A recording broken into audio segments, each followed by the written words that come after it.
Project ना, इसमें ये है कि हमने एक मतलब बनानी है गेम।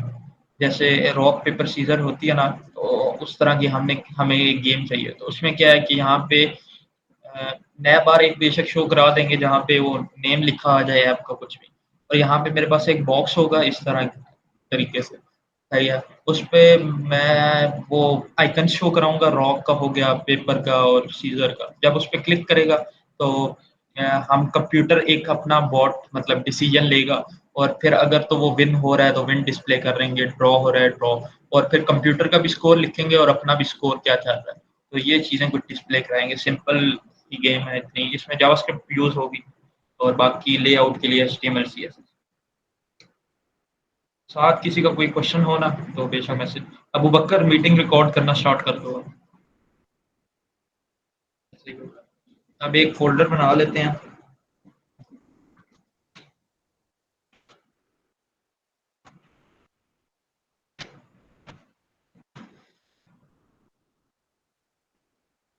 अब ये फ़ोल्डर को मैं ओपन कर रहा हूँ वीएस कोड में। सबसे पहले अब मुझे फाइल्स चाहिए 3 किस्म की। एक तो एचटीएमएल इंडेक्स एचटीएमएल होगी। उसके बाद मुझे एक चाहिए स्टाइलिंग के लिए स्टाइल डॉट सीएसएस, और जावास्क्रिप्ट लिखने के लिए मुझे स्क्रिप्ट डॉट सीएस। अब इंडेक्स डॉट एचटीएमएल में मैं क्या करता हूँ, बॉयलर प्लेट कोड डाल देता हूँ। यहाँ पे चेंज कर देते हैं।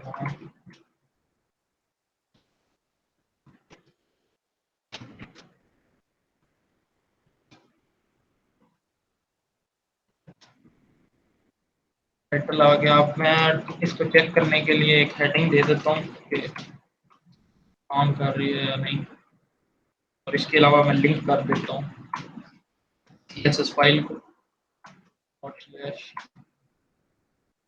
और जावास्क्रिप्ट फाइल को भी।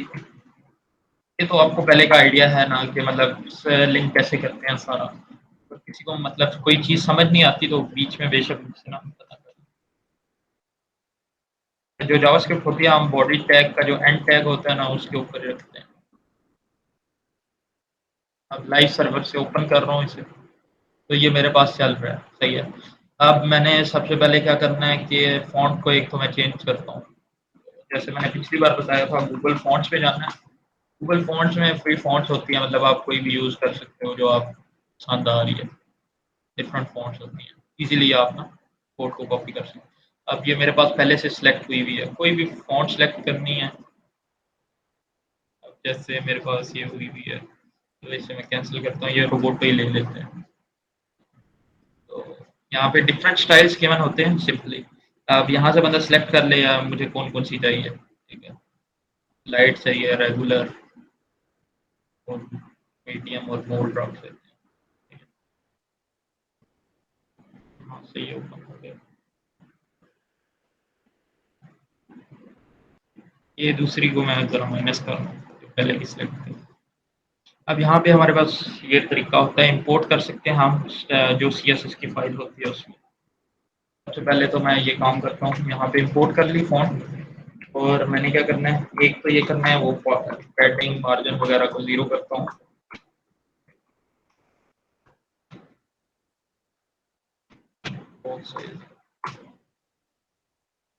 इसके अलावा मैं क्या करूँगा, अब अगर मैं इसको सेव करता हूँ तो अब पैडिंग वगैरह तो रीसेट हो जानी चाहिए।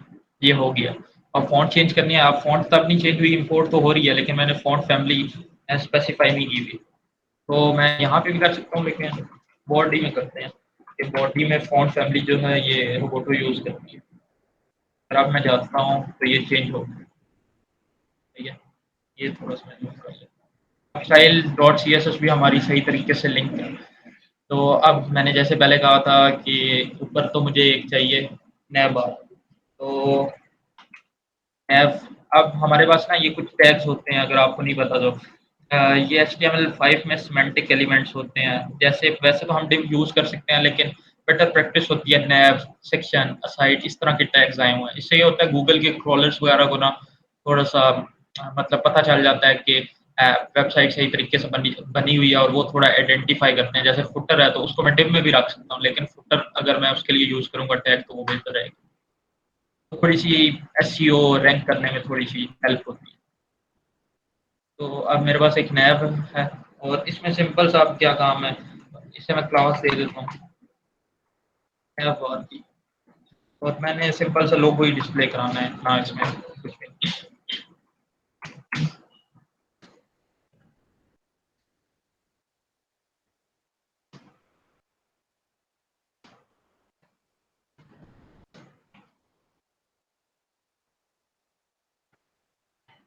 ये स्टाइलिंग वगैरह नहीं है तो ये इस तरीके से शो हो रहा है और इसी बड़ी करते हैं इसे H2 करते हैं और यहाँ पे मैं स्टाइल में जाता हूँ और पहले तो नया बार को स्टाइलिंग देते हैं।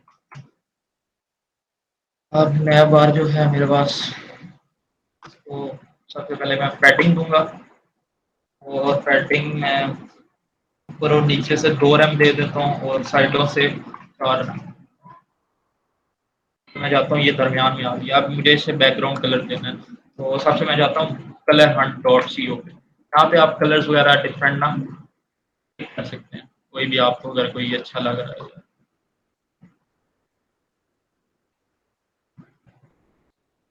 तो यहाँ पे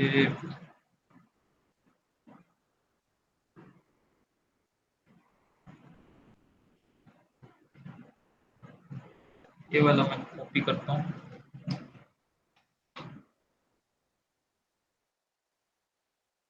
हेक्साडेसिमल वैल्यू इधर से कॉपी हो जाती है। अब मैं अपनी वेबसाइट पे जाता हूँ, ये कलर दिया मैंने, बैकग्राउंड कलर देना है। तो ये बैकग्राउंड मैंने कलर दिया, अब इस तरीके से शो हो रही है। क्वेश्चन अगर कोई हो ना तो साथ-साथ मुझे बता। आप साथ-साथ भी बना सकते हैं, वरना लेक्चर रिकॉर्ड होगा, आप बाद में भी ट्राई कर सकते हैं। लेकिन साथ-साथ बनाना चाहें तो फिर भी ठीक है, लेकिन एक बार समझ के अगर आप बनाना चाहें, तो वो भी सही है।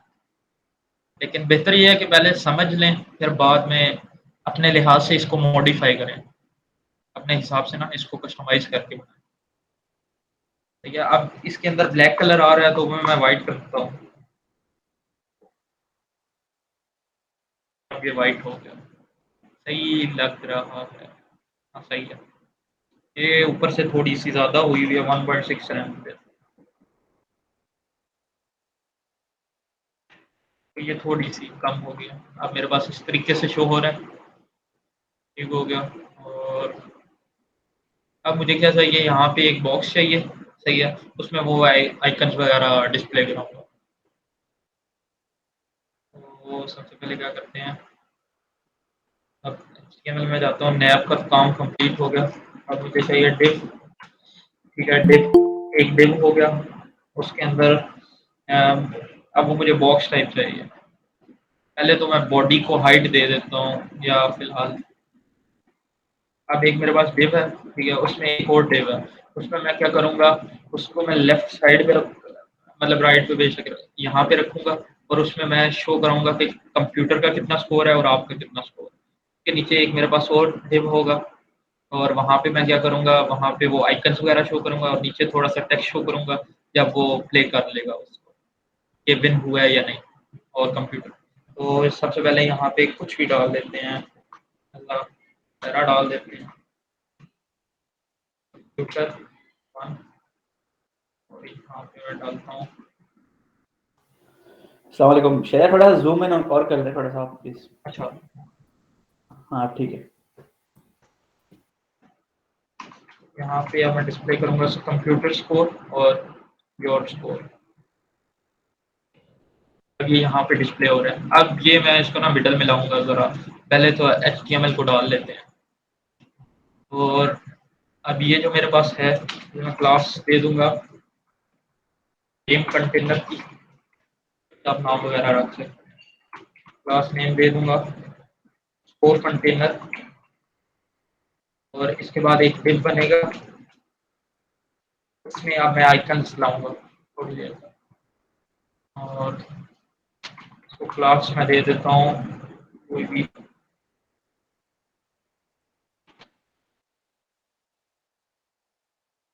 आइकन्स दे देते हैं। अब यहाँ पे हमें आइकन्स चाहिए, तो आप डाउनलोड भी करके रख सकते हैं, लेकिन अब हमारे पास एक लाइब्रेरी होती है फ़ॉन्ट ऑसम। यहाँ से ना आप डायरेक्टली इसको अपने साथ लिंक कर सकते हैं, जैसे हम बूटस्ट्रैप वगैरह को लिंक करते हैं या कुछ भी होता है। तो इसमें आइकन्स वगैरह काफ़ी अच्छे गिवन होते हैं। सबसे पहले आपने क्या करना है, थोड़ा-सा मैं आपको बता देता हूँ कि आपने अकाउंट बनाना पड़ेगा आपको। सिंपल सा प्रोसीजर है, ईमेल से अकाउंट बन जाएगा, सही है। उसके बाद आपको एक किट मिल जाएगी, जिसको आप अपने पास यूज़ कर सकते हैं। तो अब मैं किट्स में जाता हूँ और ये मेरी बनी हुई है पहले की। यहाँ से मैं इस किट के कोड को कॉपी करता हूँ। यहाँ पे सारा मेंशन होता है, हेड ऑफ ईच एलिमेंट, मतलब कहाँ पे प्लेस करना है, आपने क्या करना है। तो ये हेड है, हेड के अंदर ही मैं इसको पेस्ट किया। अब मैं क्या कर सकता हूँ, अब इनके आइकन्स को मैं डायरेक्टली यूज़ कर सकता हूँ अपने पास। अब जैसे ये आइकन्स पे मैं गया और यहाँ पे सर्च कर सकता हूँ। अब मुझे चाहिए रॉक का आइकन, पहले एंड रॉक सर्च। तो ये मेरे पास आ रहा है, इसको मैं यूज़ कर लेता हूँ। अब मैं क्या कर सकता हूँ, यहाँ से ये सिंपली कॉपी कर सकता हूँ। यहाँ पे डिफरेंट दिए होते हैं, रिएक्ट में यूज़ करना है, व्यू में। तो मुझे एचटीएमएल में चाहिए, यहाँ से मैं कॉपी कर लेता हूँ और यहाँ पे आके मैं पेस्ट करता हूँ। अब डिव डिव या बटन मैं बनाता हूँ एक, क्योंकि मुझे बटन चाहिए, उसके अंदर आइकन चाहिए। तो एक बटन का रख लिया, उसके अंदर ये आइकन चाहिए। अगर अब मैं सेव करता हूँ ताकि मुझे पता चले ये लिंक हुई है नहीं हुई, शो कर रहे हैं नहीं। तो फिलहाल नहीं शो हुई। तो अगर मैं देखता हूँ तो ये नहीं आई।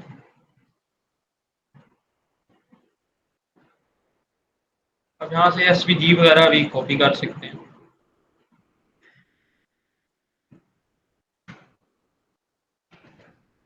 डायरेक्टली एसवीजी कर रहा हूँ, फिर भी नहीं हो रही। दरअसल वाइट है शायद, उसकी वजह से।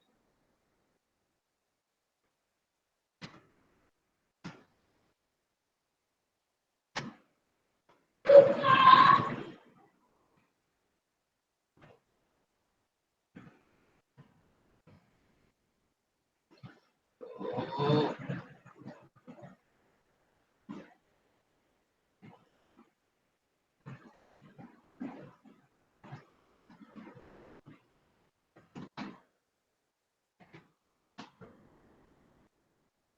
ये हमारे पास सही तरीके से लिंक नहीं हुई।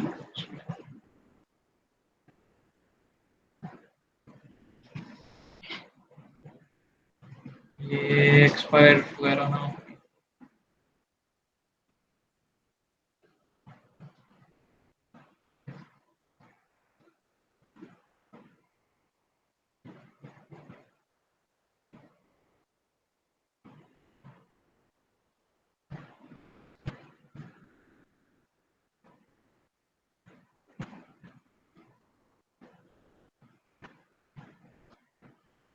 ये मेरे ख्याल में हमारा जो वर्जन है ना, ये पुरानी किट क्रिएट हुई हुई है, इनकी अपडेट हुई हुई है। इसको ज़रा डाउनग्रेड करके चेक करते हैं ऑल वर्जन।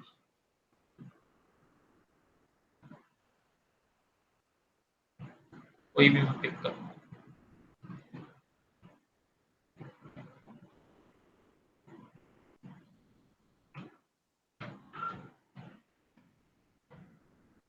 हाँ अब शो होना शुरू हो गया। तो ये मैंने ना काफ़ी पुरानी किट क्रिएट की हुई थी, तो अब इनकी ना अपडेट आई हुई है और वर्जन इनका अप हुआ हुआ है। तो सिंपल सा प्रोसीजर है, इधर जाके न्यू किट क्रिएट करनी पड़ेगी, लेकिन अभी हमारा काम चल जाएगा क्योंकि पुराने में भी आइकन ये तो अवेलेबल हैं जो हमें रिक्वायर्ड है। अगर तो नहीं है तो फिर क्रिएट कर लेंगे। एंड ड्रॉप है यहाँ पे, बल्कि अच्छे तरीके से अवेलेबल है सारे आउटलाइन में। यहाँ से मैं कॉपी करता हूँ, ये मेरे पास यहाँ पे आ गया और मैं व्यू करता हूँ तो ये मुझे शो हो रहा है। या आउटलाइन वाला बल्कि रख लेते हैं बेहतर है। तो ये आ गया। इसी तरह मुझे बटन और चाहिए, 3 चाहिए। एक में रॉक आ गया, और दूसरे में मेरे पास एंड पेपर ये आ गया। और जो मेरे पास तीसरा होगा उसमें सीजर आ गया।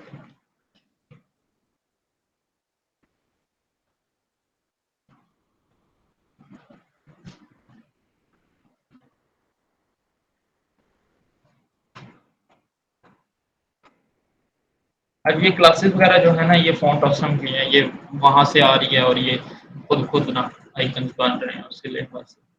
अब ये मेरे पास 3 शो हो रहे हैं आइकन बटन के अंदर, ठीक है। अब मुझे ये कस्टमाइज़ करना है, इसके नीचे मुझे टेक्स्ट भी थोड़ा-सा शो करना है, अब वो भी मैं डाल देता हूँ साथ ही। इफ डाल देता हूँ मैं इसे वो कंटेनर, इसके अंदर मैं क्या शो कराऊँगा, एक पैरा होगा उसमें मैं लिखूँगा अ, यू चूज़ आगे बताऊँगा कि आपने क्या चूज़ किया, सही है। फ़िलहाल के लिए इसे एम्प्टी रखते हैं, मतलब आपने रॉक चूज़ किया था, पेपर या क्या, और कंप्यूटर ने क्या चूज़ किया था, ये हो गया। और इसके बाद हमारे पास एक यहाँ पे होगा एक हेडिंग H1 डाल देते हैं या कुछ भी। आप विन किए हैं या लूज़ हुए हैं या ड्रॉ हुए हैं। तो ये हमारा एक लेआउट है स्ट्रक्चर फ़िलहाल के लिए। बाद में इसमें चेंजेस वगैरह कर लेंगे, जिस लिहाज से हमें कस्टमाइज़ करना है। तो फ़िलहाल अब मुझे क्या चाहिए कि ये कंटेनर मुझे यहाँ पे चाहिए इतनी हाइट में और सेंटर में चाहिए। तो सबसे पहले इसे मैं बैकग्राउंड दे देता हूँ। तो इसे मैंने नाम दिया था game container. File dot CSS में गया, डॉट गेम कंटेनर, इसे मैंने बैकग्राउंड कलर दिया, अब वही ये येलो वाला। अगर अब मैं सेव करता हूँ तो ये मेरे पास इस तरीके से हो गया। अब मुझे बॉडी को ना फुल विड्थ करना है ताकि ये ना सेंटर में आए। और यहाँ पे ये अब जैसे गेम कंटेनर था ना, इसको मुझे एक सेक्शन के अंदर रैप करता हूँ पहले, ताकि उस सेक्शन को ना फिर फ्लेक्स करके इसको सेंटर में जस्टिफाई कर सकूँ।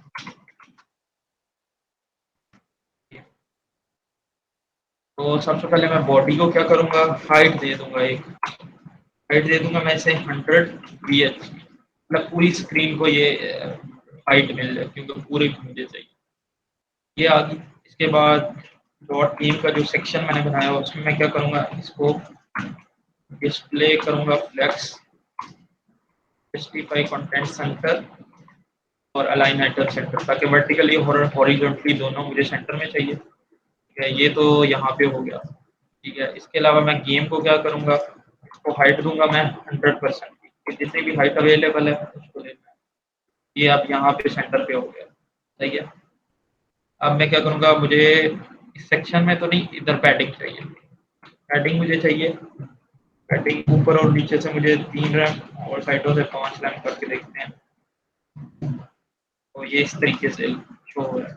अब मैं क्या करता हूँ, ये जो सेक्शन है गेम का, इसकी थोड़ी-सी हाइट कम करते हैं, थोड़ा-सा ऊपर को आ रही है, 50% करते हैं, तो ये थोड़ा-सा ऊपर आ गया, तो बहुत नीचे लग रहा था। तो अब मेरे पास ये इस तरीके से शो हो रहा है। अब इसके अंदर मैं क्या करता हूँ, जो टेक्स्ट का कलर है उसको मैं व्हाइट कर देता हूँ। व्हाइट हो गया, व्हाइट ठीक लग रहा है, या ब्लैक ही रहने देते हैं फिलहाल। यहाँ पे कोई और कलर वर्ग चूज़ जो थोड़ा सा डार्क हो ना, ताकि अच्छे से विजिबल हो।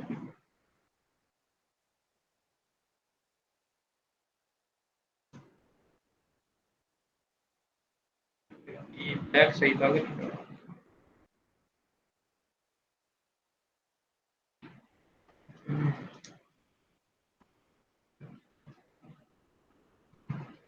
ये बड़ी अच्छी वेबसाइट है, आप यहाँ से ना कलर्स वगैरह अपने प्रोजेक्ट के लिए यूज़ कर सकते हैं।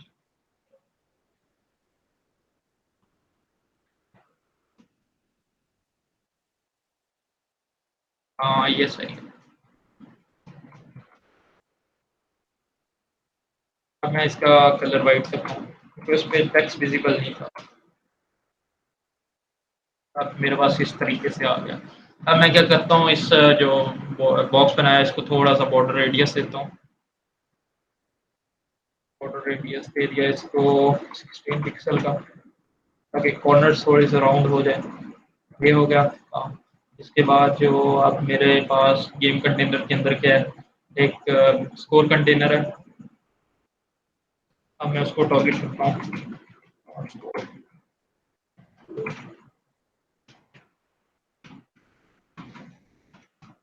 उसको मार्जिन में दूंगा टॉप और बॉटम से 10 पिक्सल की साइड से 0, थोड़ी सी स्पेस आ जाए। स्पेस आ गई, थोड़ी सी और देता हूँ और डायरेक्टली इफेक्ट तो नहीं करेगा उस तरीके से। हाँ, थोड़ा सा फॉन्ट साइज मैं इसका बड़ा करना चाह रहा हूँ, तो 1.8 है। इस तरीके से हो गया। अब मुझे क्या चाहिए, अब ये तो सेट है। अब मुझे इनको ना थोड़ा सा स्टाइल करना है। तो मेरे पास ये डॉट आइटम्स में है और बटन को भी मैं क्लास दे देता हूँ। Class name is equal to BTN. यहाँ पे होता है, अगर आप जो एल्ट की होती है ना, उसको दबा के आप कहीं पे भी क्लिक करते हैं तो मल्टीपल कर्सर आ जाते हैं। अब मैं यहाँ पे भी क्लिक किया, एरो दबा के यहाँ पे क्लिक किया तो मेरे पास मल्टीपल आगे मैं इकट्ठा लिख सकता हूँ। तो बीटीएन इनको भी दोनों को भी दे दिया। अब मैं डॉट आइटम्स को टारगेट करता हूँ सबसे पहले, तो डॉट आइटम्स और यहाँ पे भी मार्जिन देता हूँ, 20 पिक्सल ही दे देते हैं। और इसके अलावा फिलहाल के लिए इतना ही। अब यहाँ पे मुझे ज़्यादा लग रही है साइडों से, लेकिन वो चलें, बाद में करते हैं हमारे हिसाब से। अब ये मेरे पास आ गया। अब मुझे बटन्स को टारगेट करना है, डॉट बीटीएन और इसको डॉट बीटीएन के अंदर हमारे पास डॉट बीटीएन के अंदर आए हैं। तो मैं फॉन्ट साइज देता हूँ 2 का। ये मेरे पास बड़े हो गया आइकन। अब बटन को भी मैंने कस्टमाइज करना है। सबसे पहले तो मैंने क्या करना है, इसका बैकग्राउंड कलर जो है उसको वाइट करता हूँ। ये हो गया सेटिंग फिलहाल के लिए। ये तो हो गया। आउटलाइन रिमूव करनी है, बॉर्डर रिमूव करना है। Outline 0, border 0।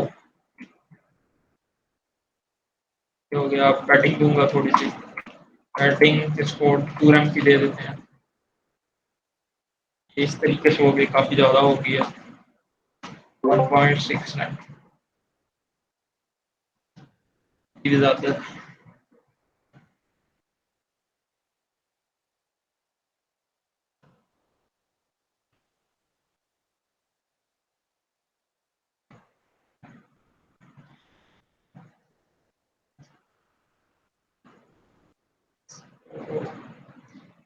सही है पैडिंग भी।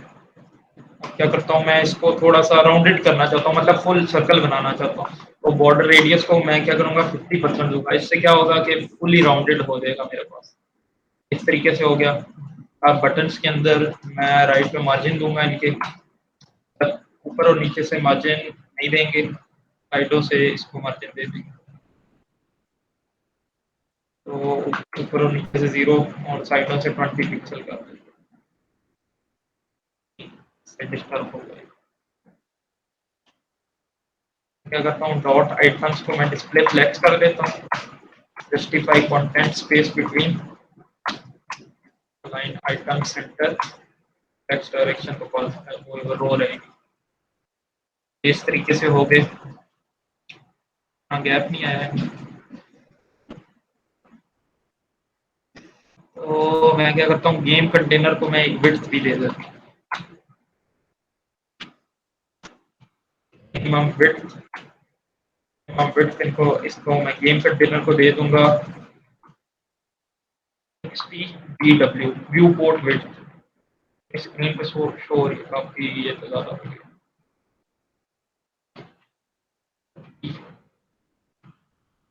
सही था, बल्कि ठीक लग रहा था।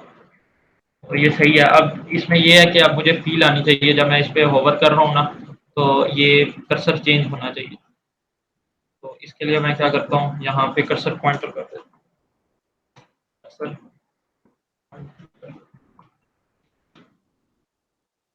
अब आप होवर वगैरह भी लगा सकते हैं कि इस पे होवर हो तो बैकग्राउंड कलर थोड़ा-सा चेंज हो जाए, वो भी हो सकता है।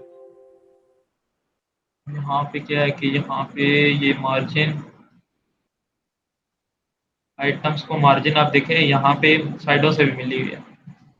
तो मुझे साइडों से नहीं चाहिए, बस ऊपर और नीचे से चाहिए। इसको करता हूँ तो ये इस तरीके से हो गया। अब ये हमारे पास सही कुछ लग रहा है। थोड़ी-सी ऊपर से बढ़ाते हैं बस, थोड़ा-सा गैप ये हो गया। और इसका अब क्या करते हैं कि ये इसको थोड़ा-सा स्टाइल कर देते हैं। अब ये मेरे पास था इन्फो कंटेनर मैंने नाम रखा हुआ। डॉट इन्फो कंटेनर को टारगेट करते हैं, इसको भी मार्जिन देंगे 30 पिक्सल ऊपर और नीचे से और 0 पिक्सल हॉरिज़ॉन्टली। और इसको मैं और क्या करना चाहूँगा, फ़ॉन्ट साइज़ को थोड़ा-सा इंक्रीज़ करना चाहूँगा। फ़ॉन्ट साइज़ को 1 रैम कर देते हैं। अब मैं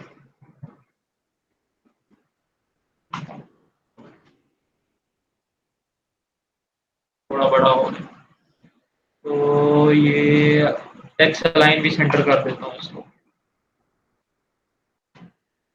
इसका मतलब ये होता है कि इस कंटेनर जो मैंने डिव बनाया हुआ है ना, इसके अंदर जो भी टेक्स्ट वगैरह आएगा, तो ये सारी प्रॉपर्टीज़ उन पे अप्लाई होगी।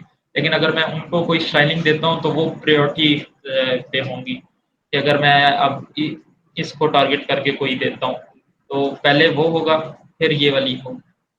लेकिन अभी मैं उसको डायरेक्टली टारगेट तो नहीं कर रहा। तो ये मेरे पास हो गया। अब जो मैंने H3 बनाई हुई थी ना, इसको मैं एक आईडी दे देता हूँ क्योंकि बाद में ज़रूरत पड़ेगी। आईडी रिजल्ट भी दे देता हूँ बल्कि, क्योंकि ये मेरे पास रिजल्ट होगा।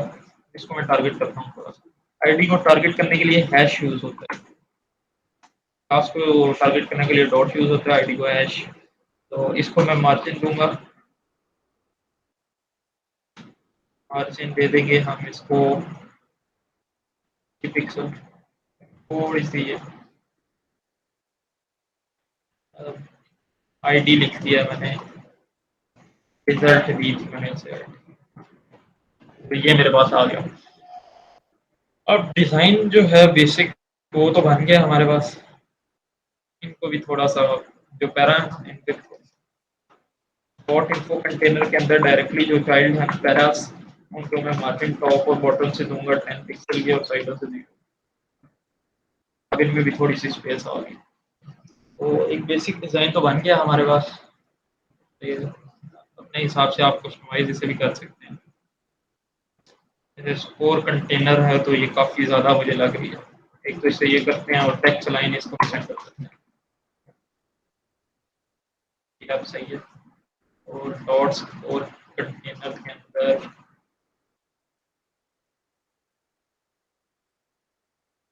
पैराग्राफ्स भी मार्जिन जो 10 पिक्सल और 0 अब सही लग रहा है कुछ।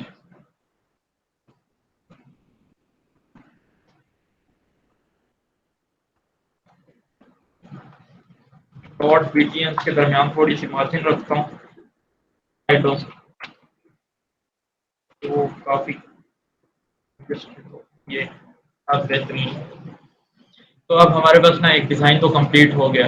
अब हमें इसमें फंक्शनैलिटी चाहिए। फंक्शनैलिटी क्या चाहिए कि इस पे जब क्लिक कर रहा है कोई भी यूज़र, तो क्या होगा कि यहाँ पे क्लिक होगी, वो स्टोर हो जाएगी हमारे पास कि उसने किस पे क्लिक किया, रॉक पे, पेपर पे, सीज़र पे। अब फिर क्या होगा, हमें एक रैंडम नंबर जनरेट करना होगा और उसमें से हमें चेक करना होगा कि कंप्यूटर क्या चूज़ कर रहा है। मतलब उसने 1 चूज़ किया, 2 चूज़ किया, 3 चूज़ किया।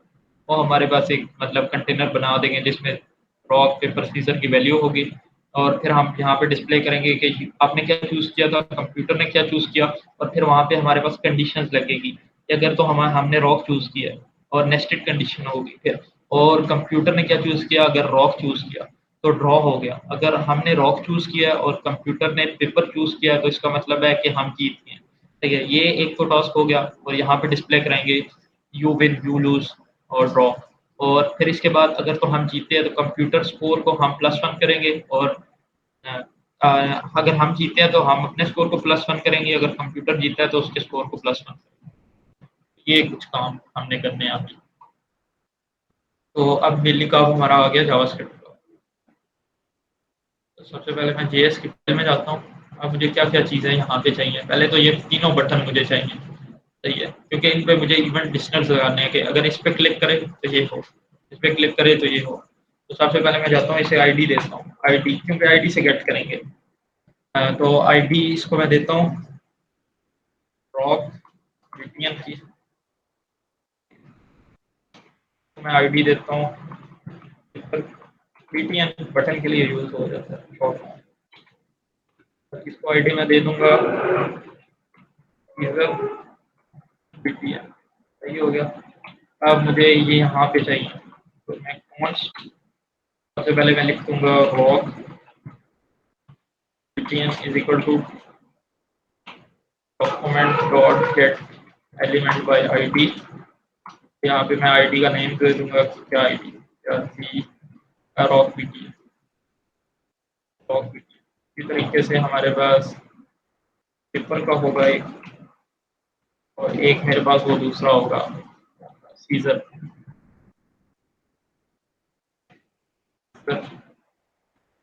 यहाँ पे इसको मैं टारगेट कर रहा हूँ तो पेपर वीपीएन सीजर। क्या आपने ध्यान रखना है ताकि वो ही आए, गलत ना करना। मैं वैसे अगर यहाँ पे कंसोल डॉट लॉग करके हेलो वर्ल्ड प्रिंट कराता हूँ, चेक करने के लिए स्क्रिप्ट अटैच भी हुई है या नहीं। कंसोल में मैं जाता हूँ तो ये प्रिंट हो रहा है और 5th लाइन से आ रहा है, तो इसका मतलब है स्क्रिप्ट जो हमने सक्सेसफुली लिंक की हुई है। अब क्या काम करना है हमने। अब सबसे पहले तो कोई क्वेश्चन वगैरह अगर किसी का होता है तो साथ साथ ना मुझे बेशक। और code is pasted down side without selecting. हाँ, इसका लिए ये है कि हमारे पास ना शॉर्टकट होते हैं वीएस कोड में। अब मैंने अपने हिसाब से कस्टमाइज़ किया होगा कि अगर मैं यहाँ पे हूँ ना तो मैं कंट्रोल डी दबाता हूँ तो कॉपी लाइन डाउन करके एक होता है, यहाँ पे आप जाएंगे ना तो आप सेट कर सकते हैं कीबोर्ड शॉर्टकट्स में कॉपी लाइन डाउन। हाँ, अब ये मैंने कंट्रोल डी पे सेट किया हुआ है। तो इससे क्या होता है कि मैं जिस लाइन पे हूँ ना कंट्रोल डी में दबाता हूँ तो नीचे वाली लाइन में ना वही कॉपी होके आ जाता है। इसी तरह अप डी है कि अगर ऊपर वाली लाइन में लेके जाना चाहते हो। इस तरह के काफ़ी शॉर्टकट्स हैं। ये एमएट यूज़ होता है हमारे पास मल्टीपल कर्सर वगैरह की फंक्शनैलिटी। अब यहाँ पे मैंने चेंज करना है, यहाँ पे, यहाँ पे, यहाँ पे, तो मैं यहाँ पे डिफरेंट कर्सर डाल देता हूँ और इकट्ठा सब जगह पे चेंज। तो ये वीएस कोड का काफ़ी फ़ायदा है। बहुत सारे शॉर्टकट्स होते हैं, काफ़ी जो वर्किंग फ्लो होता है उसको काफ़ी इंक्रीज़ करता है।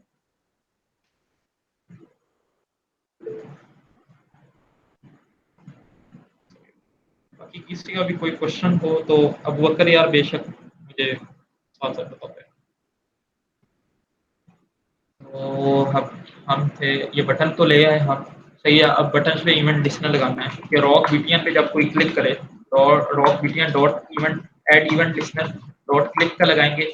और यहाँ पे अब हमने डायरेक्ट नहीं करना, मैं एक फंक्शन बनाऊंगा। फंक्शन का नाम रख देते हैं कि हमारे पास क्या हो रहा है इसमें, गेम का रन गेम लिख देते हैं कुछ भी, रन गेम को कॉल करेगा। अब मैं क्या करता हूँ यहाँ पे एक फंक्शन बनाता हूँ कॉन्स्ट रन गेम। अब ये मेरे पास ना एक पैरामीटर लेगा कि मुझे ना पता होना चाहिए कि बंदा पास क्या कर रहा है। ठीक है, इस केस में वो मुझे रॉक दे रहा है। ठीक है, मतलब रॉक पे क्लिक होगा तो मुझे पता है कि बंदे ने मतलब क्या चूज़ क्या करना चाह रहा है। तो मुझे कोई पैरामीटर चाहिए, कोई स्ट्रिंग चाहिए। तो const run game is equal to, यहाँ पे मैं ES6 में जो ES6 में एरो सिंटैक्स होता है फंक्शन वो यूज़ किया। और यहाँ पे मुझे ना एक आइडेंटिफायर चाहिए समझो। तो यहाँ पे मुझे ये एक स्ट्रिंग चाहिए, कुछ भी आप कह सकते हैं, जैसे नेम चाहिए मुझे, इसको कॉल किया। और अब फिलहाल के लिए मैं कंसोल करता हूँ, कंसोल डॉट लॉग नेम, सही है। और रन गेम जब रन हो, आप जब इस पे क्लिक होगा ना, तो रन गेम को मैं क्या पास करूंगा, रॉक पास करूंगा, ठीक है। और वो अभी क्या कर रहा है, उसको बस कंसोल पे लॉक कर रहा है। और इसी तरह मेरे पास 3 बटन है, तो पेपर बीटीएन पे भी लगाता हूँ, और इसके अलावा मेरे पास सीजर बीटीएन पे भी। तो यहाँ पे मैं क्या पास करूंगा, पेपर है, यहाँ पे मेरे पास पेपर है, ठीक है। अब क्या होना चाहिए, जब मैं इस पे क्लिक करूँ तो यहाँ पे वो होना चाहिए। अब ये डायरेक्टली हो रहा है, यहाँ पे थोड़ा सा मसला होता है।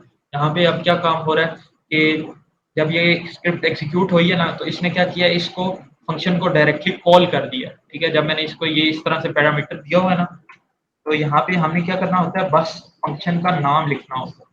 तो ये थोड़ा सा इसमें मसला है। तो मैं क्या करूँगा, यहाँ पे मुझे एक एरो फंक्शन बनाना पड़ेगा, ताकि डायरेक्टली वो फंक्शन कॉल ना हो। और ये एरो फंक्शन तब ही रन होगा जब इस पे क्लिक किया जाएगा, और जब क्लिक किया जाएगा तो फिर ये रन गेम में जाएगा। ये थोड़ी सी इसमें, ताकि फिर ये डायरेक्टली रन नहीं होगा, जब इस पे कोई क्लिक करेगा तब ये रन होना चाहिए।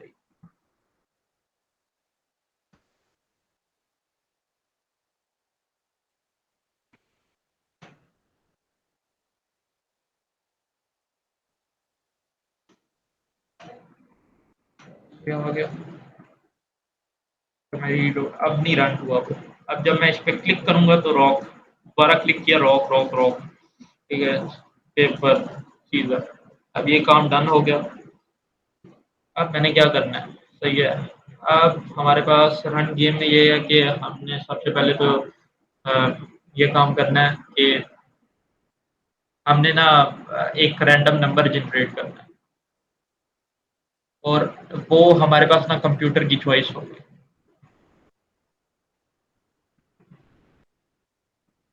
तो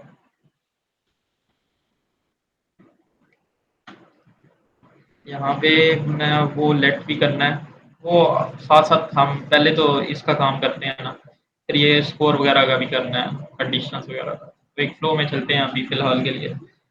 तो रन गेम में अब सबसे पहले मुझे ये चाहिए कि अब यूज़र की इनपुट क्या है। हाँ, सबसे पहले तो ये है कि यूज़र ने क्या मतलब दिया है, const user input is equal to, अब ये नेम के इक्वल है, तो ये कि अब रॉक पे क्लिक हुआ है, तो रॉक की वैल्यू जो है ना, अब यूज़र इनपुट है हमारे पास। अब क्या होगा कि अब मुझे एक एरे भी बनाना है, कॉन्स्ट वैल्यूज का करते, वैल्यूज इक्वल टू, यहाँ पे क्या होगा मेरे पास, रॉक होगा, उसके बाद सीजर, रॉक पेपर होगा, सीजर होगा, ठीक है। अब ये मैंने किस लिए बनाया है, ये क्या है, अब जब मैं रैंडम नंबर जनरेट करूंगा ना, तो इसमें से पिक करूंगा। तो यहाँ पे मैं लिखता हूँ const random number is equal to math dot random. और नहीं, पहले अब रैंडम नंबर तो चलो मैंने जनरेट कर दिया, सही है। और ये मुझे 0 और 1 के दरमियान रैंडम नंबर हमेशा देगा। अब जैसे मैं आपको तो रेफरेंस करके इसे चेक कराता हूँ, console dot log random number. जब मैं इस पर क्लिक करूंगा ना, तो ये 0.009 जीरो, ये इस तरीके से 0 पॉइंट में है। अब ये मुझे 1 और 3 के दरमियान चाहिए, तो मैं इसको क्या करता हूँ, रैंडम नंबर को मल्टीप्लाई करता हूँ 3 के साथ, 1.2, 0 आ गया, 1 आया, 2 आया, ठीक है। 0, 1, 2 के दरमियान दरमियान ये देगा आप मुझे। और अब मैंने इसको फ्लोर करना है कि अगर 0 है तो मैं नीचे वाली वैल्यू पे आ जाऊंगा। फ्लोर और सील हमारे पास फंक्शन होते हैं। सील ये होता है कि मतलब नेक्स्ट वैल्यू पे चला जाता है, ठीक है, वो राउंड ऑफ करके। और फ्लोर से वो डाउन आ जाता है। यहाँ पे मैं क्या करता हूँ, इसको पहले तो देखते हैं, तो मैथ डॉट फ्लोर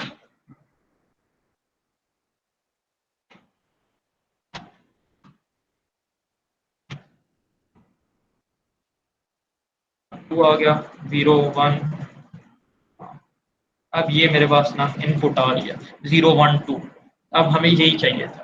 अब मैंने या तो 0 पिक करना है इस सारे में से, या 1 या 2, और ये कंप्यूटर एक रैंडम नंबर जनरेट कर रहा है और यहाँ वैल्यू में से मैं लेके आऊँगा। ठीक है? तो अब सिंपल सा काम है अब इसमें ना, कि ये मतलब कंप्यूटर की इनपुट को रीड करने के लिए। तो मैं क्या करूँगा, अब वही कंसोल डॉट लॉग करके आपको चेक करा देता हूँ। अब मुझे वैल्यूज़ में से क्या चाहिए? एक रैंडम नंबर जो जनरेट किया उस, अब जो मुझे इंडेक्स मिल रहा है ना 0 1 2, अब मुझे वैल्यूज़ में से या तो 0 पे पड़ा एलिमेंट चाहिए, या 1 पे, या 2 पे। अब अगर मैं क्लिक करता हूँ तो पेपर, अब मैंने रॉक चूज़ किया, ठीक है? कंप्यूटर ने पेपर चूज़ किया, सही है? अब मैंने पेपर चूज़ किया, उसने रॉक, मैंने पेपर, उसने सीज़र। तो इस तरीके से ना, अब जैसे पेपर मैंने भी चूज़ किया था उसने, तो ड्रॉ होना चाहिए। तो इस तरीके से ना अब ये परफेक्टली काम कर रहा है। ये हो गया। बाकी किसी का इसमें कोई क्वेश्चन है तो बता दें, ये इम्पोर्टेंट चीज़ है।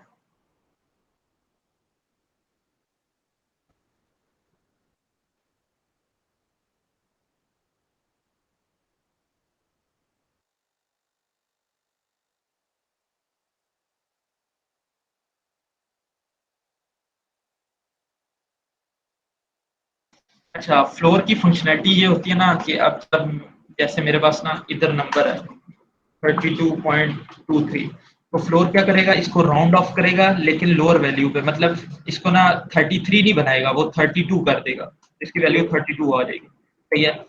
एक होता है सील, सील का मतलब ये होता है कि वो इसको ना अपर बाउंड पे कर देगा राउंड ऑफ। तो ये अगर आप यहाँ पे सर्च भी करें ना,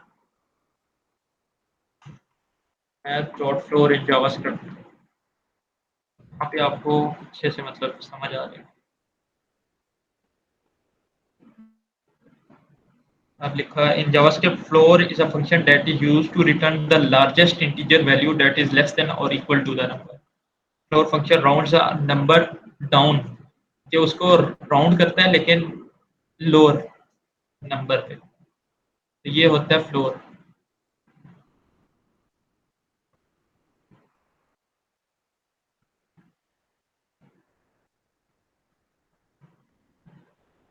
जी ठीक है, साथ साथ आप कंप्लीट करना चाहें तो करते रहें।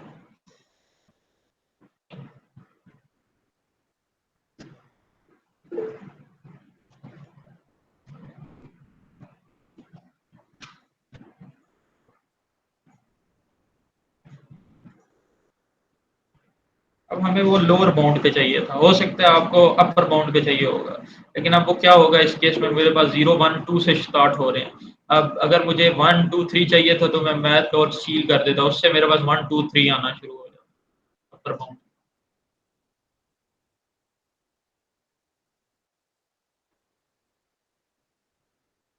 इससे पहले जेएस के लिए मतलब प्रोजेक्ट्स वगैरह हमने बनाए थे, एक मेरे ख्याल में काउंटर ऐप बनाया था। नहीं, वो तो दूसरे ग्रुप के लिए था, तो बेसिकली ये इसमें तो अभी ये पहली दफा ही है, पहला ही है जेएस का वैसे। नहीं, और वो भी, लेकिन एक और प्रोजेक्ट भी है। अ, अच्छा, तो इसमें शेडर आपने थोड़ा सा एक्सप्लेन किया था इसमें जावास्क्रिप्ट की बेसिक्स को।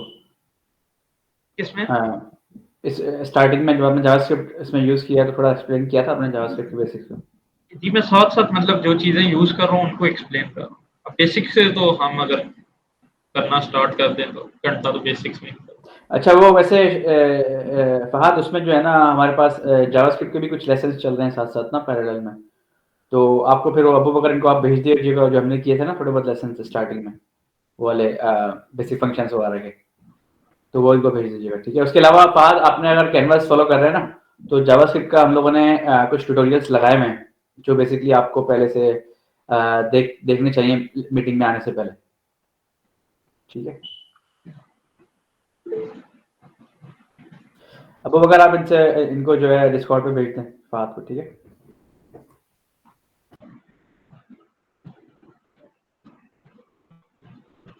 आप थोड़ा-सा ना बेशक जेएस को थोड़ा-सा बेसिक वगैरह देख लें, फिर ये लेक्चर भी रिकॉर्ड हो जाएगा। फिर आप इसको एक बार देखेंगे ना, तो आपको सही डिटेल में समझ आना स्टार्ट। बाकी आगे फिर स्टार्ट करते हैं, ठीक है? अब ये तो हमारे पास हो रहा है। सही है। अब मैंने क्या करना है, कंडीशंस लगानी है और फिर यहाँ पे ना पहले तो ये बल्कि कर देते हैं ना कि आपने क्या चूज़ किया और कंप्यूटर ने क्या चूज़ किया, इसको प्रिंट कराते हैं। ठीक है, तो अब मुझे क्या चाहिए, ये 2 वैल्यूज़ भी चाहिए। तो यहाँ पे मैं यू चूज़्ड के बाद ना कर देता हूँ एक्सपेंड, ठीक है, और यहाँ पे मुझे अब डिस्प्ले करानी है वो वैल्यू। इसको मैं क्या करता हूँ, आईडी देता हूँ यूज़र इनपुट की, और यहाँ पे स्पैन यूज़ करता हूँ, इसको आईडी देता हूँ कंप्यूटर आउटपुट और कंप्यूटर इनपुट आउटपुट। अब इसको भी मैं लेके आता हूँ यहाँ पे। तो मेरे पास है यूज़र यूज़र इनपुट, मैंने यहाँ पे भी लिखा हुआ है यूज़र इनपुट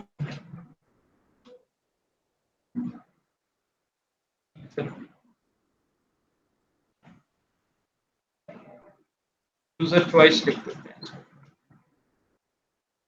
यूज़र चॉइस की आईडी मैंने यूज़ करनी है, फिर भी बेहतर रहेगा। नेम आप कोशिश किया करें कि कैसे यूज़ करें ताकि पढ़ने में ना दूसरे बंदे को भी आसानी हो।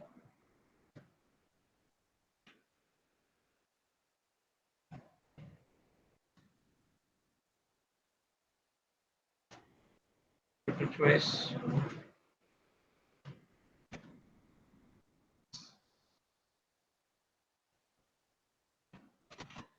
चॉइस हो गया और मेरे पास ये हो गया। अब इसमें क्या है, अब मैंने क्या करना है, अब मैंने क्या करना है यूज़र चॉइस, अब ये तो मेरे पास हो गया, करनी है किसकी, यूज़र इनपुट की। और मैंने क्या करना है इसके अलावा कंप्यूटर चॉइस, अब यहाँ पे मैं एक बना लेता हूँ कंप्यूटर इनपुट लिख देते हैं, रैंडम वो बल्कि वैल्यूज के रैंडम नंबर भेजूंगा मैं और मुझे एक कंप्यूटर की इनपुट मिल जाएगी। तो यहाँ पे मैं कंप्यूटर इनपुट को सेट कर दूंगा किसकी जगह, वो जो मैंने डिव बनाया था, वो स्पैन बनाया, कंप्यूटर चॉइस का जो इनर एचटीएमएल है। अब यहाँ पे मैं सिंपली क्या कर रहा हूँ कि उस एलिमेंट को लेके आ रहा हूँ, उस पे हमें डिफरेंट प्रॉपर्टीज मिलती है कि आप जैसे डॉट इंटर एचटीएमएल, उसके अंदर जो एचटीएमएल लिखा होता है ना, जैसे ये है, अब ये पैराग्राफ है, इसके अंदर इनर एचटीएमएल है यू चूज्ड, ठीक है। अब स्पैन है, इसके अंदर अभी कुछ भी नहीं है और वो मैंने सेट करना है। अब ये सेट करना है। अब जब मैं रन करता हूँ, cannot set properties of null setting inner HTML। हाँ, ये मैंने सेव नहीं की थी फाइल, तो उसे मिल नहीं रहा था कि कहाँ पे सेट करूँ। अब ये हो गया you choose rock computer choose rock, you choose paper computer choose paper, ये चेंज हो रहा है। लेकिन अब थोड़ा सा इसमें ये मसला है कि अब मुझे ये टेक्स्ट नहीं पहले शो कराना, तो बेहतर ये है कि मैं स्पैन जो यूज़ कर रहा हूँ इसको तो हटाते हैं, यू चूज तो भी वो पूरा पैराग्राफ ही मैं एज अ रखूँगा उसके लिए, क्योंकि जब रन होगी तब तो मैं इसको ना एम्प्टी शो कराना चाहूँगा।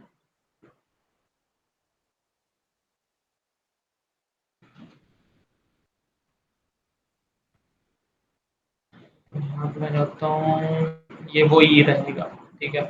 और यहाँ पे इनर एचटीएमएल में मैं क्या कर दूंगा, बस यूज़र इनपुट भी करनी है मैंने, और इसके अलावा मैंने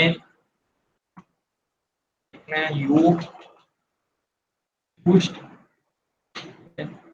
प्लस, अब ये होती है कॉन्केटिनेशन, ये मैंने दो स्ट्रिंग्स को ना कॉन्केट कर दिया, मतलब आपस में जोड़ दिया।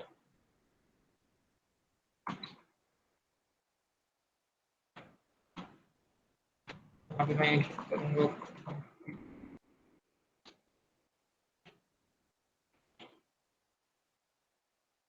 तो इस पे क्लिक किया तो ये जब रीलोड होगा तो ये मेरे पास होंगे ही नहीं, एम्प्टी है, क्लिक किया तो वो आए। अब ये काम हो रहा है। अब हमने कंडीशन चेक करनी है और यहाँ पे ना यूबिन को अपडेट करना है कि क्या हुआ क्या है। तो यहाँ पे अब मैं कंडीशंस लगाऊंगा, ये तो अपडेट हो गया, सही है। अब इसके बाद मैंने क्या चेक करना है, इफ अगर यूजर की जो इनपुट थी, ठीक है, वो है रॉक, ठीक है। अब रॉक अगर यूजर ने सेलेक्ट किया, ठीक है, इसके अंदर मेरे पास नेस्टेड कंडीशन है, तो मैं चेक करूंगा इफ कंप्यूटर इनपुट। अब कंप्यूटर ने क्या चूज किया, अगर कंप्यूटर ने भी रॉक चूज किया, ठीक है, तो मेरे पास क्या है कि मुझे ड्रॉ डिस्प्ले करना है, तो इसको भी लेके आते हैं। H3 ID रिजल्ट है, इसको भी फिलहाल के लिए एम्प्टी, यहाँ पे मैं क्या करूंगा, इसको भी लेके आता हूँ जरा। आईडी, आईडी नहीं है, रिजल्ट, रिजल्ट, सही है। और इसको भी मैं रिजल्ट ही लिख देता हूँ, सही है। तो मैं क्या करूंगा, मैं करूंगा result dot inner HTML is equal to, क्या मैं सेट करूंगा कि ड्रॉ हो गया, सही है। और एल्स इफ, अगर तो कंप्यूटर की जो इनपुट है वो आई है मेरे पास रॉक के बजाय पेपर आई है, तो पेपर आई है। अब इसमें क्या है कि मैंने रॉक सेलेक्ट किया, कंप्यूटर ने पेपर किया, तो रॉक पेपर का क्या हो गया, रिजल्ट डॉट मेरे कौन जीतेगा, मेरे पास रॉक है, कंप्यूटर के पास पेपर है, तो कंप्यूटर जीतेगा। यू लूज, मैं अपने साथ लूज कुछ भी। और अब मैं दोबारा एल्स भी लगा देता हूँ, एल्स भी आप लगा सकते हैं, मतलब एल्स ही लगा देता हूँ। क्या अब इसमें केस में क्या है कि हमने रॉक चूज किया हुआ है, तो कंप्यूटर सीजर ही चूज कर सकता है, तो इसका मतलब है कि हम विन हो जाएंगे। मैं क्या करूँगा, result dot inner HTML is equal to you win.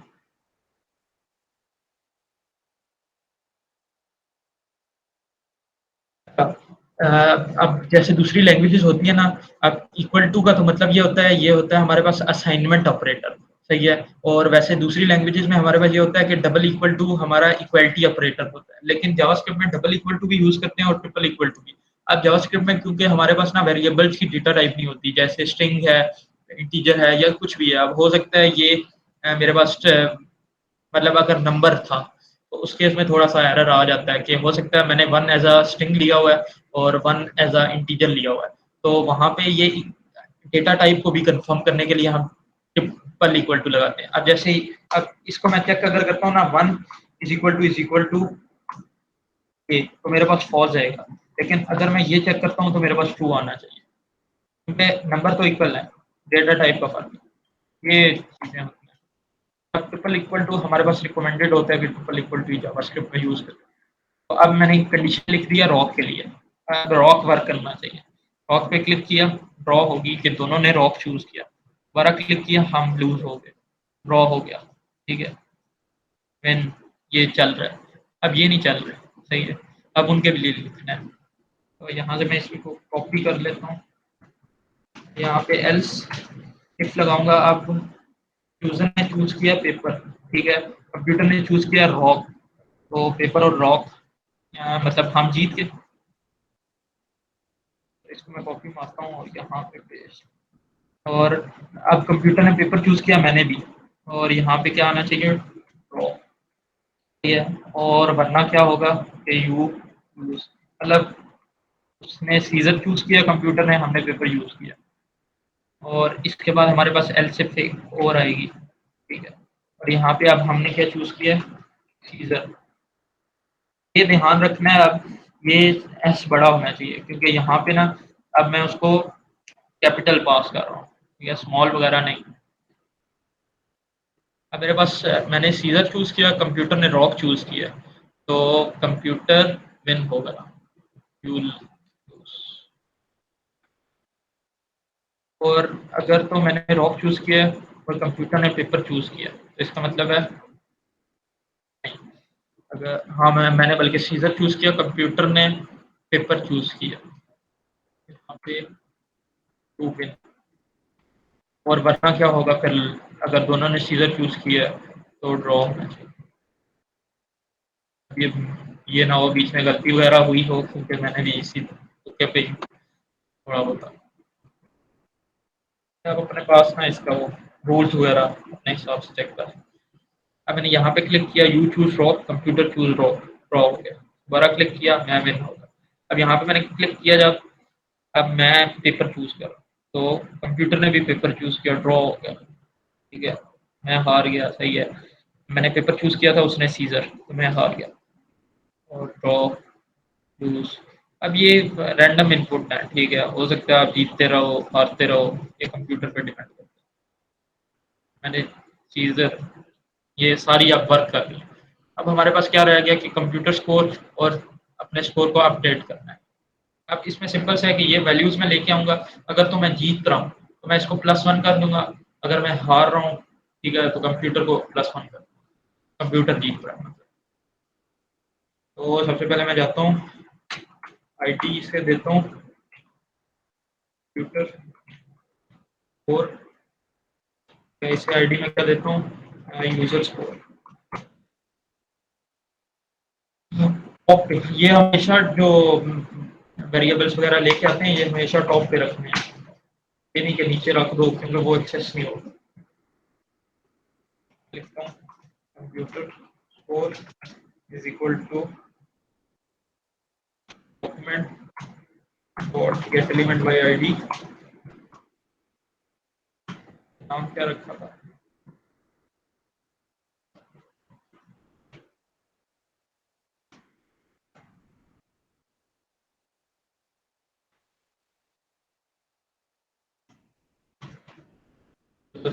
अब मुझे ना यहाँ पे एक ग्लोबली वेरिएबल डिक्लेयर करने पड़ेंगे, सही है। अब यहाँ पे क्या होगा, लेट, मेरे पास जो कंप्यूटर का स्कोर है, मैं लिख देता हूँ CMP computer score equal to 0, इसे इनिशियली 0 रखूंगा मैं, और let USR user score is equal to 0। ये यूजर स्कोर वगैरह पहले डिक्लेयर मैंने किए हुए थे, तो नाम चेंज करने के लिए अब ये मेरे पास 0 है।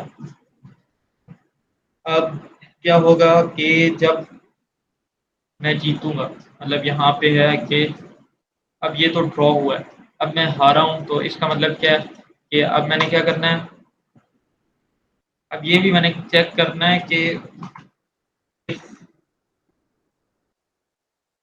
CMP स्कोर, कंप्यूटर का स्कोर ग्रेटर देन है 0 के लिए वैसे फंक्शन बना लें तो वो ज़्यादा बेहतर है,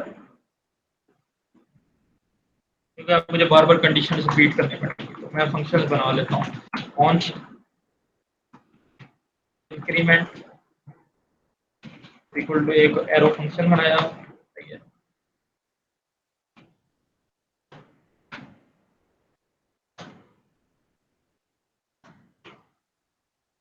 और एक डिक्रीमेंट का बनाऊंगा, बार बार कंडीशन रिपीट होती रहती है, मैं सिंपली यहाँ पे कॉल करता जाऊंगा। ये आप भी कोशिश किया करेंगे, मतलब कोड ऐसा लिखना है कि बार बार चीज़ें रिपीट ना करनी पड़े, फंक्शन बना के, तो ताकि बेस्ट प्रैक्टिसेस। अब इंक्रीमेंट में मैंने क्या करना है, मैंने जो कंप्यूटर का स्कोर है, ठीक है, इसको प्लस प्लस करना है, ये बल्कि जोन सा मुझे मिल रहा है, यहाँ पे थोड़ा सा हमें देखना पड़ेगा, इसे मैं वैल्यू पास करूंगा, एक स्ट्रिंग पास करूंगा, और मैं चेक करूंगा कि अगर तो स्ट्रिंग मेरे पास जो है वो इक्वल है कंप्यूटर के, ठीक है, तो मैं अब क्या करूंगा, अब मैं कंप्यूटर का स्कोर बढ़ाऊंगा। अगर तो मैं यूजर का स्कोर बढ़ाना चाह रहा हूँ, सही है, तो अब डिक्रीमेंट को तो बल्कि मुझे ज़रूरत ही नहीं है, डिक्रीज तो करना ही नहीं है, इंक्रीमेंट ही करना है। और यहाँ पे अब मैंने नाम रख लिया है,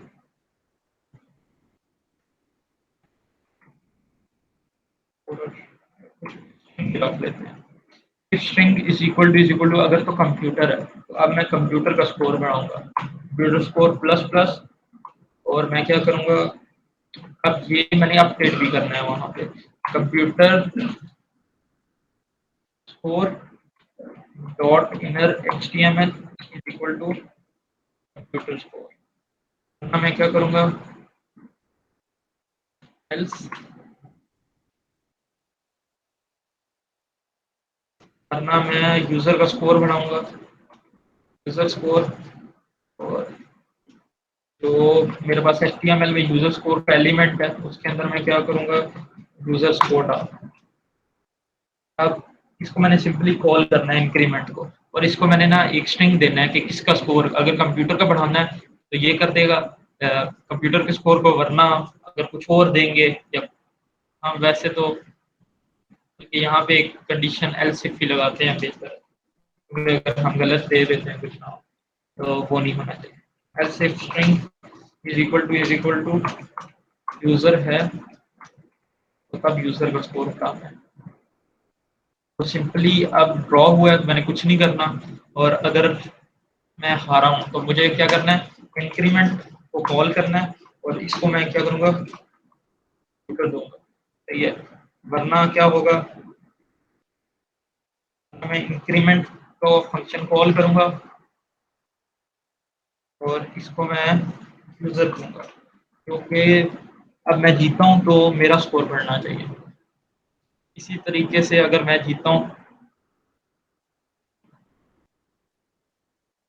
जैसे यहाँ पे है यू विन, तो यूज़र का स्कोर बढ़ना चाहिए। अगर ड्रॉ हुआ है तो कुछ नहीं करना, अगर लूज हुआ है तो कंप्यूटर का स्कोर, और अगर तो लूज हुआ है तो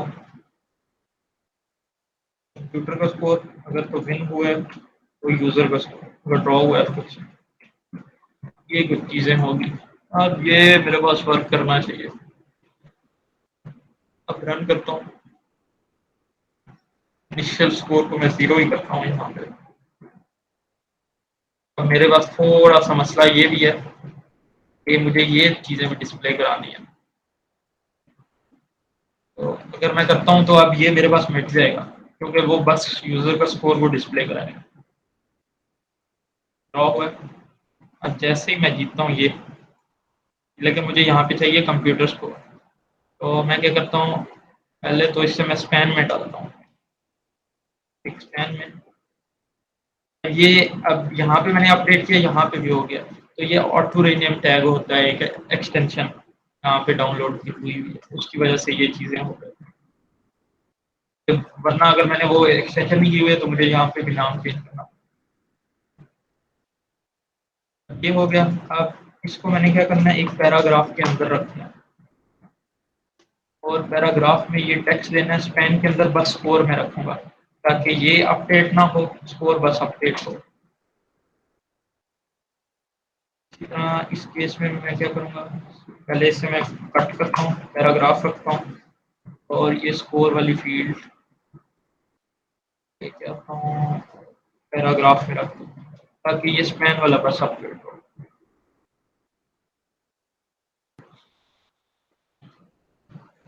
तो ये एरर वगैरह अगर आता है ना तो कंसोल में शो हो जाता है। अब मैंने इस पे मैंने अब रॉक चूज किया, you choose rock, computer choose scissor, you win, मेरा स्कोर +1 हो गया। मैंने दोबारा रॉक चूज किया, ड्रॉ हो गया, मैं हार गया, कंप्यूटर का स्कोर +1, ड्रॉ हो गया, मैं जीत गया। अब ये मैंने चूज किया, लूज हुआ, कंप्यूटर जीत गया, यू विन, ड्रॉ, ठीक है। इस तरीके से ना, अब ये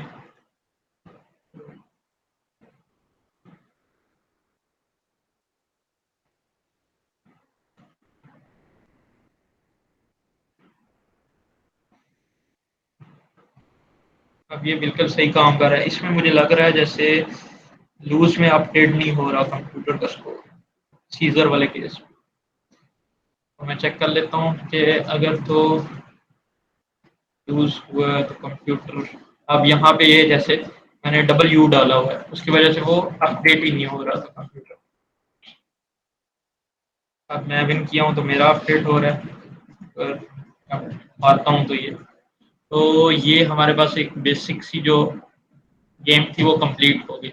अब बंदा इसमें ना स्टाइलिंग वगैरह भी उस हिसाब से डाल सकता है सारी, जिस हिसाब से आप कस्टमाइज करें, लेकिन एक बेसिक चीज़ हमारे पास कंप्लीट हो।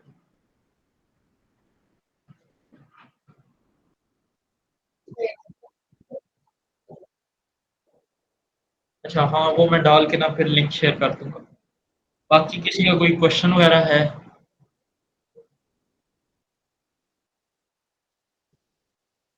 ये आपको ना कोड जो है ये शेयर हो जाएगा, फिर आप बेशक ना एक्सटेंशन भी मैं 2 मिनट आपको बता देता हूँ। बाकी आप बेशक इसकी भी स्क्रीनशॉट लेने का वैसे फ़ायदा नहीं है। आपको कोड मिल जाएगा तो वो आप आसानी से, लेकिन अपने हिसाब से ना स्टाइलिंग वगैरह कस्टमाइज़ करने की कोशिश, कलर्स वगैरह चेंज, पैडिंग की पैडिंग वगैरह सब चेंज करने की कोशिश करें।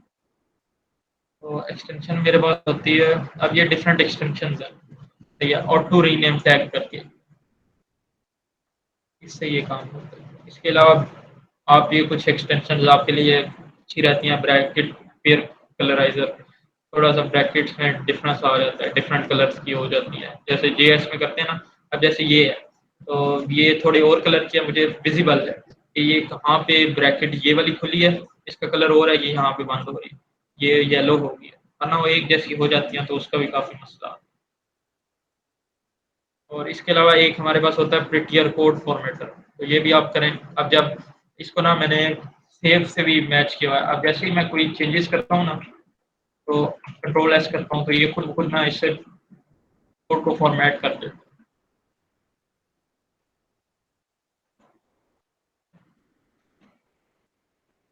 बाकी किसी का कोई क्वेश्चन है तो फिर ऐप तो खत्म हो गई अब।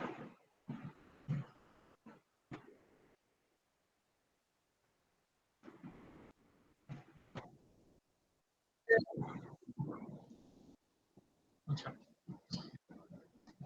हाँ चले फिर एंड करते हैं मीटिंग।